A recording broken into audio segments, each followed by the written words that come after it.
राष्ट्रवादीचे प्रदेशाध्यक्ष आणि खासदार सुनील तटकरे यांनी शरद पवारांची भेट घेतल्यामुळे राजकीय वर्तुळात चर्चांना उधाण आलंय।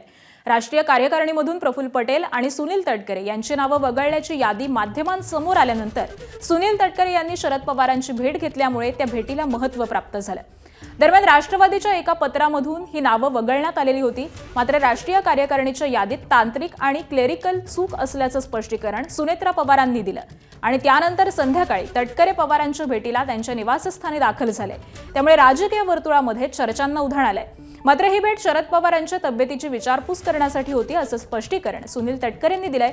या भेटीमागे कोणतेही राजकीय कारण नाही किंवा कोणतेही राजकारण नाही असंही तटकरे म्हणाले।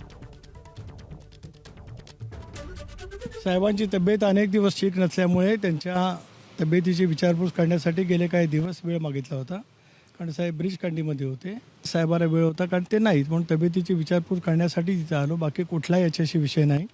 दादांच्या नेतृत्वाखाली घेतलेला निर्णय, आता सुनेत्रा बहिणींच्या नेतृत्वाखाली आम्ही जे काही काम करतो ते ठामपणाने त्या ठिकाणी राहणार आहे। राष्ट्रीय कार्यकारिणीच्या बाबतीत जे झाले त्याबद्दल सर काही याचा काही संबंध याच्याशी नाही, त्या बाबतीमध्ये भेटी संदर्भ नाही, मात्र याचा बिलकुल संबंध नाही एक भाग।